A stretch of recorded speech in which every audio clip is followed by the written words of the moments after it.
नमस्कार, स्वागत है आप सभी का। मैं हूं आपके साथ शाफनी पटनायक। बुलेटिन की शुरुआत करेंगे। उत्तराखंड सरकार की एक अहम कैबिनेट बैठक सचिवालय में हुई है, जिसकी अध्यक्षता सीएम पुष्कर सिंह धामी ने की। कैबिनेट बैठक में सभी मंत्री मौजूद रहे। बैठक में 30 महत्वपूर्ण प्रस्ताव पर चर्चा हुई और सभी 30 प्रस्ताव पर मंत्रिमंडल ने अपनी मुहर लगाते हुए निर्णय लिया, जिसमें शहरी विकास विभाग, वन विभाग, ग्राम्य विकास विभाग, शिक्षा विभाग, कृषि विभाग, चिकित्सा शिक्षा विभाग से संबंधित फैसले लिए गए। कैबिनेट में नरेंद्र नगर का सीमा विस्तार पर सहमति बनी।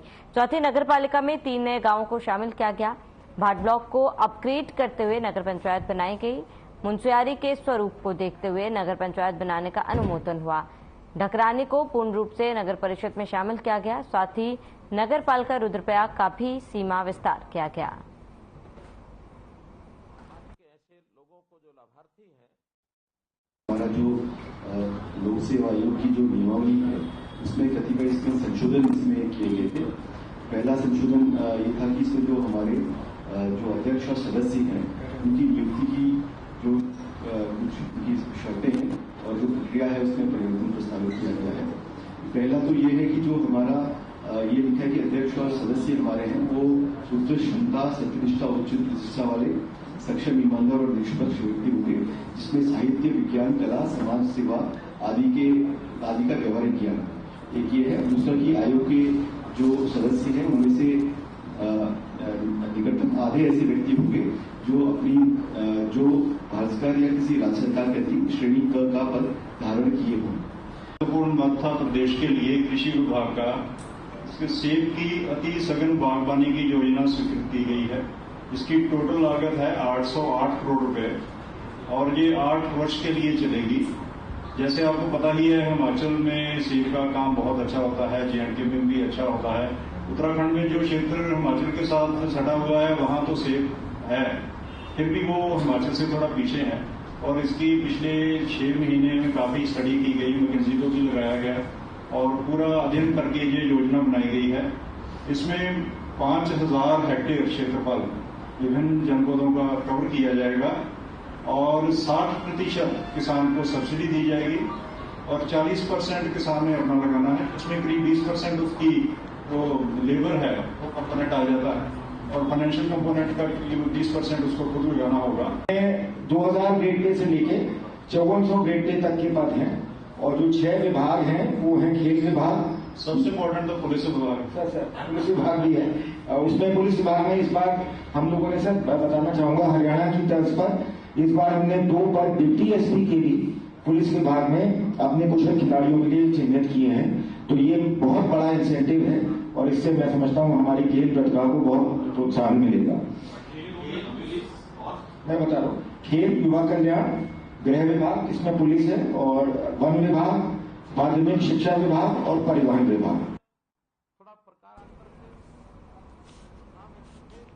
भाजपा के राष्ट्रीय अध्यक्ष जेपी नड्डा 27 तारीख को 1 दिवसीय उत्तराखंड दौरे पर रहेंगे। बता दें कि वोटर चेतना अभियान के तरह राष्ट्रीय अध्यक्ष जेपी नड्डा हरिद्वार पहुंचेंगे, जहां वोटर चेतना अभियान के तहत हरिद्वार लोकसभा क्षेत्र के अंतर्गत आने वाले बूथ स्तर के कार्यकर्ता और पदाधिकारियों से बैठक करेंगे। प्रदेश प्रवक्ता वीरेंद्र बिष्ट ने बताया है कि पूरे देश में जिस तरह से वोटर चेतना अभियान चलाया जा रहा है, उसके तहत किस तरह से जनता के बीच जाया जाए, साथ ही किस तरह से नए वोटरों को पार्टी से जोड़ना है, यह कार्य योजना विस्तार से रखी जाएगी।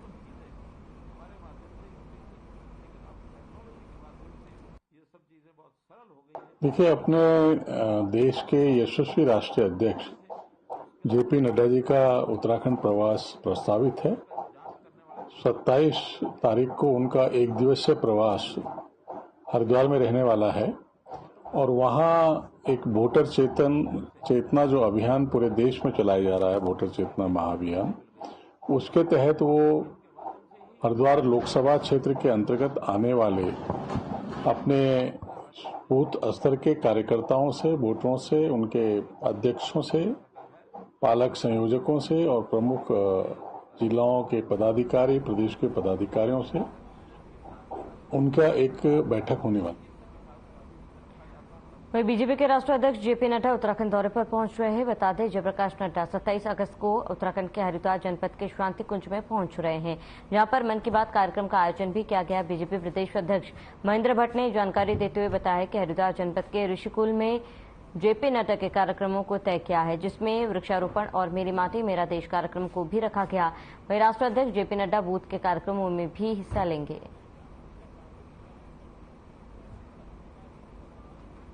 तो वहीं राष्ट्रीय अध्यक्ष जेपी नड्डा बूथ के कार्यक्रमों में भी हिस्सा लेंगे।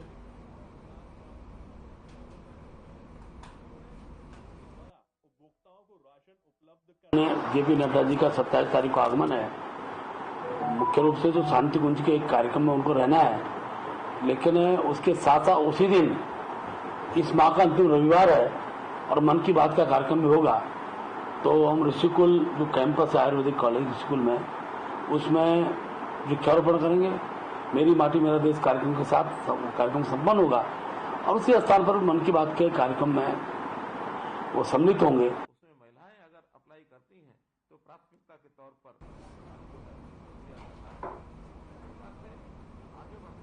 आगामी विधानसभा सत्र 5 सितंबर से 8 सितंबर तक आयोजित की जाएगी। कैबिनेट मंत्री प्रेमचंद अग्रवाल ने वीडियो कॉन्फ्रेंसिंग के माध्यम से ये जानकारी दी। इसके लिए मंत्रिमंडल द्वारा एक प्रस्ताव पारित किया गया और ये सत्र देहरादून में आयोजित किया जाएगा। उन्होंने आगे कहा कि बीटा विधानसभा सत्र गैरसैंण में आयोजित हुआ है, जिसे सितंबर से पहले होना था। उन्होंने यह भी जानकारी दी कि इस बजट सत्र में अनुपूरक बजट की पेश किया जाएगा ताकि जो बजट की कमी है वो पूरी हो सके।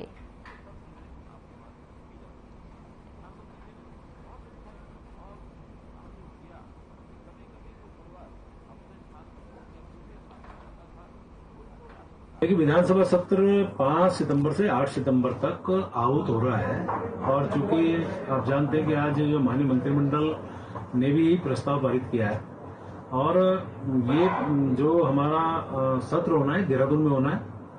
साथ में ये भी मैं आपको बताना चाह रहा हूँ क्योंकि पिछली बार मार्च में गैरसैंण में हुआ था और उसमें सितंबर से पहले होना था। ये इसमें हमने निर्णय लिया और साथ में अनुपूरक बजट भी इसमें हम लोग ला रहे हैं ताकि जो हमारे बजट की स्थिति है, आप जानते हैं इस बीच में अनुपूरक की भी आवश्यकता रहती है, तो सप्लीमेंट्री बजट भी इसी सत्र के दौरान हम लोग लाएंगे। मिला हुआ है तो उसको राशन को प्राप्त करने का भी अधिकार है। हमारे पास उसका नाम दर्ज है अथवा नहीं है। उत्तराखंड में बीजेपी के मतदाता जागरूकता अभियान पर कांग्रेस ने कटाक्ष किया। कांग्रेस के प्रदेश उपाध्यक्ष मथुरा दत्त जोशी ने कहा कि बीजेपी इवेंट मैनेजमेंट का काम करती है। मतदाताओं को जागरूक करने के लिए चुनाव आयोग की ओर से उनके तमाम लोग काम कर रहे हैं। इसके अलावा राजनीतिक दलों के भी लोग प्रत्येक बूथ पर मतदाताओं को जागरूक करने के लिए और मतदाता लिस्ट में युवाओं को जोड़ने का काम करते हैं। साथ ही बहुत से ऐसे लोग हैं जो अन्यत्र चले आते हैं और उनके नाम को कटवाने का भी काम राजनीतिक दलों के कार्यकर्ता प्रत्येक बूथ पर करते हैं। उन्होंने कहा कि बीजेपी हर बात का इवेंट मैनेजमेंट करना चाहती है।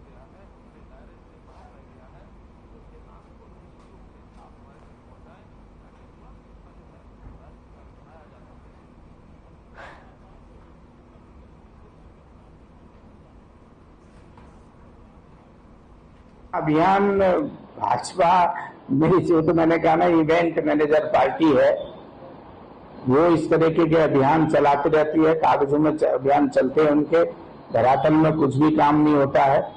क्या चेतना करेगी, कुछ रिकॉर्ड बना के दिखाए तो हम कहें कि हाँ इतने वोटर जोड़े हैं, इतने घटाए हैं, इतने हटे हैं। आप ठीक है कहने को, अखबारबाजी करने को, बयान देने के लिए आपके पास शब्दों का मकर जाल बहुत अच्छा बुन लेती है भाजपा। खेल मंत्री रेखा आर्य ने 29 अगस्त को होने वाले राष्ट्रीय खेल दिवस की तैयारी को लेकर खेल विभाग के अधिकारियों के साथ समीक्षा बैठक की। इस बैठक में विभागीय अधिकारी मौजूद रहे। वहीं रेखा आर्य ने बताया कि 29 अगस्त को हॉकी के महान खिलाड़ी मेजर ध्यानचंद की जयंती में उनको याद करते हुए राष्ट्रीय खेल दिवस के मौके पर 14 से 23 वर्ष तक के बच्चों के लिए मुख्यमंत्री खिलाड़ी उदयमान प्रोत्साहन योजना का शुभारंभ किया गया, जिसमें 14 से 23 वर्ष तक के बच्चों को हर महीने 2000 रुपए खेल छात्रवृत्ति प्रोत्साहन के रूप में दी जाएगी। इस योजना के तहत हर जिले से 100 ब्लॉक 100 बालिकाओं का चयन किया जाएगा, जिसमें पूरे प्रदेश भर से कुल 2600 खिलाड़ी चयनित होंगे। इस राशि के जरिए प्रदेश के बच्चे खेल संसाधन खरीद सकेंगे और उनके सामने किसी भी प्रकार की आर्थिक अड़चन नहीं आएगी।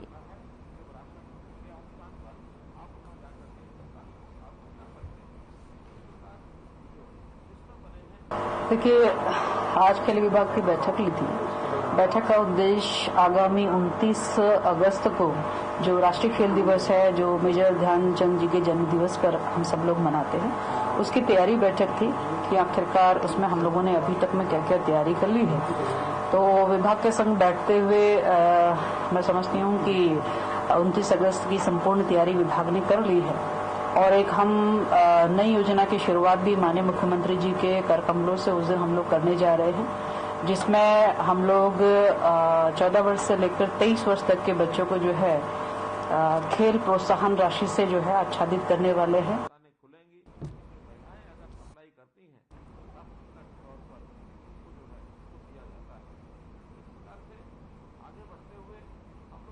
बहुजन समाज पार्टी के जिला अध्यक्ष राजेश कुमार गौतम काशीपुर दौरे पर रहे, जहां पीडब्ल्यूडी गेस्ट हाउस में उनका जोरदार स्वागत हुआ। निकाय चुनाव और लोकसभा चुनाव को लेकर जिला अध्यक्ष ने युवाओं को ज्यादा से ज्यादा जोड़ने पर जोर दिया। बूथ स्तर पर संगठन को मजबूत करने की भी बात कही है। साथ ही उन्होंने कहा है कि प्रदेश में बसपा दमखम के साथ चुनाव लड़ेगी। मजदूर मजलूमों की आवाज बनकर बसपा हर वर्ग के साथ कंधे से कंधा मिलाकर संघर्ष करेगी।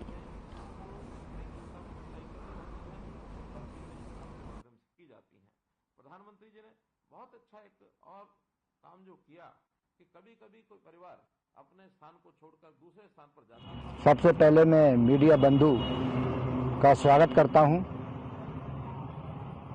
मुझे बहन जी द्वारा 20 अगस्त को जो जिला अध्यक्ष की जो जिम्मेदारी सौंपी है, मैं उसको तन मन धन से बहुजन की समाज पार्टी की सर्वजन हिताय सर्वजन सुखाय की नीति पर चलकर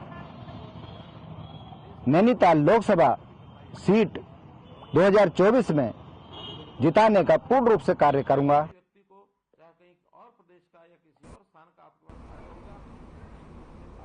वहीं चंद्रयान 3 के चंद्रमा पर सफल लैंडिंग को लेकर कांग्रेस ने इसरो के वैज्ञानिकों को बधाई दी। प्रदेश उपाध्यक्ष मथुरा दत्त जोशी ने कहा है कि जो सपना पंडित जवाहरलाल नेहरू, राजीव गांधी, इंदिरा गांधी और मनमोहन सिंह ने देखा था, वो आज पूरा होता हुआ नजर आ रहा है। उन्होंने कहा, सन 1969 से प्रयास चल रहे थे। पंडित जवाहरलाल नेहरू ने भाभा जी के साथ मिलकर इसरो की स्थापना की थी। जितना आज हम राजनीतिक संगठन को याद करते, उतना ही महत्व आज के समय में भाभा जी का है, जिनकी वजह से आज इसरो इतना बड़ा संगठन बनकर खड़ा हुआ। उन्होंने इस अवसर पर इसरो के सभी वैज्ञानिकों को बधाई देते हुए कहा है कि सभी वैज्ञानिक नए मुकाम को छू रहे हैं और भारत का नाम विश्व में ऊपर हो रहा है।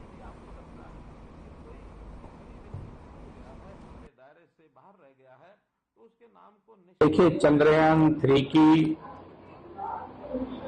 लॉन्चिंग के शुभ अवसर पर कांग्रेस पार्टी भारत के वैज्ञानिकों को, इसरो के वैज्ञानिकों को हार्दिक बधाई देना चाहती है, हार्दिक धन्यवाद देना चाहती है कि उनके परिश्रम से आज जो सपना पंडित जवाहरलाल नेहरू ने, श्रीमती इंदिरा गांधी ने और श्री राजीव गांधी जी ने, नरसिम्हा राव जी ने, मनमोहन सिंह जी ने देखा था, आज वो सपना भारत का पूरा हुआ।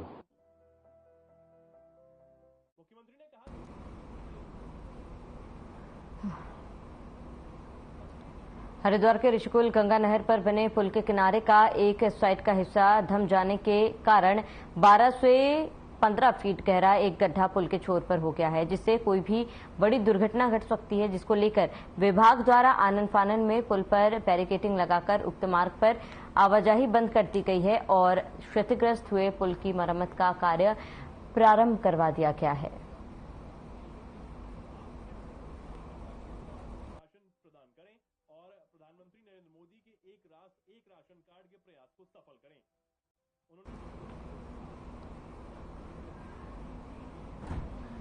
काशीपुर ढेला नदी में उफान के चलते नदी किनारे 6 मकान ढह गए। मकान ढहने से लोगों का जीना दूभर हो गया है। वहीं दूसरी ओर द एलिट क्लब के अध्यक्ष नतीम अख्तर अंसारी ने क्लब के पदाधिकारियों और सदस्यों के साथ जाकर ढेला नदी किनारे बसे लोगों का दुख जाना, साथ ही और ट्रिपल इंजन सरकार पर निशाना साधते हुए कहा है कि उत्तराखंड शासन प्रभावित परिवार को जल्द से जल्द मुआवजा दे और जिन लोगों के मकान गिरे हैं उनका प्राथमिकता के आधार पर निर्माण भी करवाए, ताकि पीड़ित परिवारों को तत्काल फौरी राहत मिल सके। उन्होंने कहा है कि जिस तरीके से चेक वितरित किए गए हैं वो ऊंट के मुंह में जीरा के समान है। इस इलाके में ज्यादातर अल्पसंख्यक परिवार रहते हैं, इसीलिए सरकार को संवेदनशीलता के साथ उन्हें तत्काल मुआवजा और पक्के मकान बनवा कर दिए जाए, लेकिन देखकर लगता है कि सरकार दोहरी नीति अपना रही है।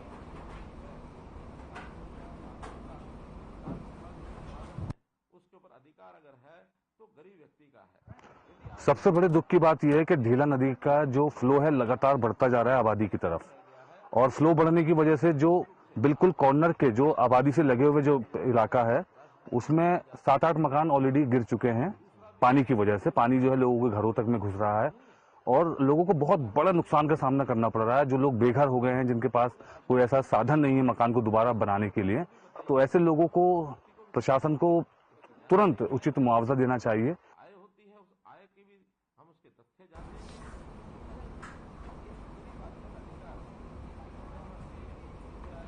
उत्तराखंड के साथ साथ कई राज्यों के घरेलू उत्पादों को अब एक प्लेटफॉर्म के जरिए अपनी कलाकृति और लोगों को बेचने के लिए एग्जीबिशन लगाई जा रही है। इसके संयोजक ने बताया है कि हमारा उद्देश्य है कि घरेलू उत्पादों को आम जनमानस तक पहुंचना। वहीं दूसरी ओर बड़ी ब्रांडिंग के उत्पादों को एग्जीबिशन में जगह नहीं मिलती है, लेकिन इस बार उनके द्वारा सभी प्रकार के उत्पादों को यहां पर जगह दी जाएगी। यह एग्जीबिशन 2 दिन चलेगी और इसके लिए एंट्री फ्री कर दी गई है। इस एग्जीबिशन में मुख्य आकर्षण बच्चों के लिए क्राफ्ट, खेलकूद के साथ साथ खाने पीने के स्टॉल भी लगाए जाएंगे। साथ ही उत्तराखंड की संस्कृति को भी उजागर किया जाएगा।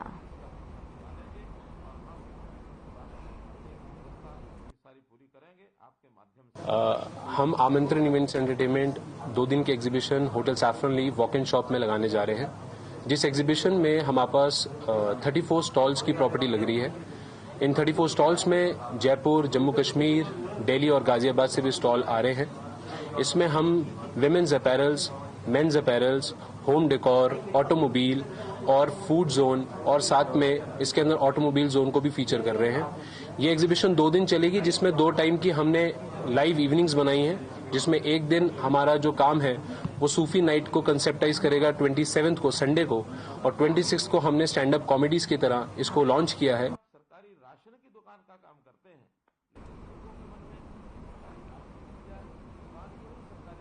मुख्य सचिव एस एस संधू, सचिव शैलेश बकोली, सचिव खेल एवं युवा कल्याण विभाग अभिनव कुमार ने प्रेस कॉन्फ्रेंस की, जिसमें उन्होंने जानकारी देते हुए बताया कि कैबिनेट में कुल 30 मद आए हैं। शहरी विकास विभाग के तहत नगर पालिकाओं का सीमा विस्तार किया गया है। कई नगर पंचायत भी बनाए गए। नरेंद्र नगर की सीमा का विस्तार किया गया। इसके तहत 3 नगर पालिकाओं का विस्तार हुआ। इसमें 150 प्रति किलोमीटर से अधिक जनसंख्या घनत्व है। प्रेस कॉन्फ्रेंस में बताया गया कि चमोली के घाट मुख्यालय को नगर पंचायत न्यायालय गया, साथ ही 6 गांव जोड़े गए हैं। ग्राम्य विकास विभाग के तहत बीडीओ केवल 1 लाख रुपए तक के कार्य स्वीकृत कर सकते हैं। वहीं अब उनकी पावर बढ़ाकर 3 लाख की गई। मुख्यमंत्री उच्च शिक्षा शोध योजना के तहत एक कमेटी बनाई जाएगी, जिसमें शिक्षा सचिव और आला अधिकारियों को शामिल करते हुए इनसे सुझाव लिए जाएंगे। इसमें 15 लाख तक की धनराशि स्वीकृत की जाएगी। इसमें अध्यापकों के साथ साथ छात्रों को भी शोध कार्य में शामिल किया जाएगा।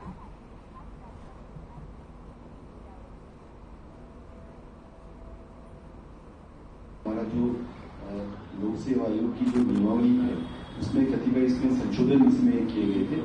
पहला संशोधन ये था कि इसमें जो हमारे जो अध्यक्ष और सदस्य हैं उनकी नियुक्ति की जो कुछ उनकी शर्तें हैं और जो प्रक्रिया है उसमें परिवर्तन प्रस्तावित किया गया है।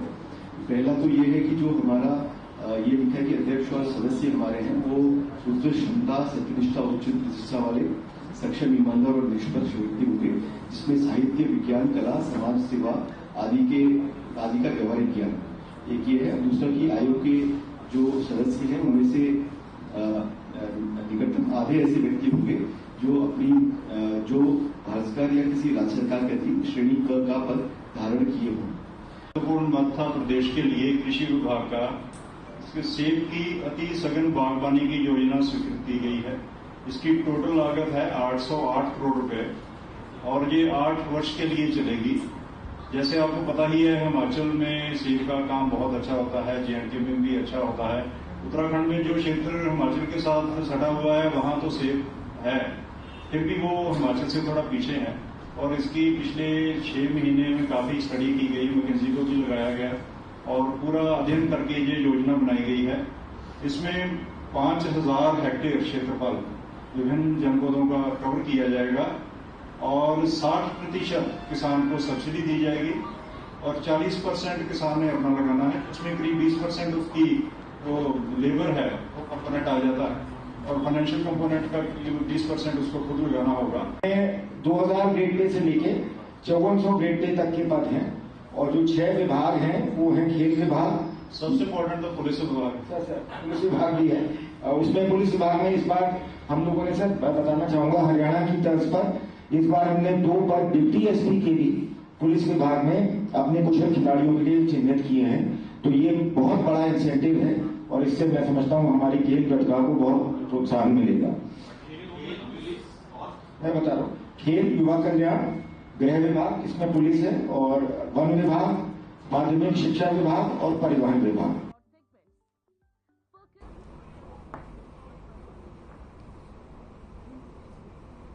चलिए इसी के साथ इस बुलेटिन में फिलहाल में इतना ही। देश प्रदेश की तमाम बड़ी खबरों के लिए आप बने रहे हमारे साथ।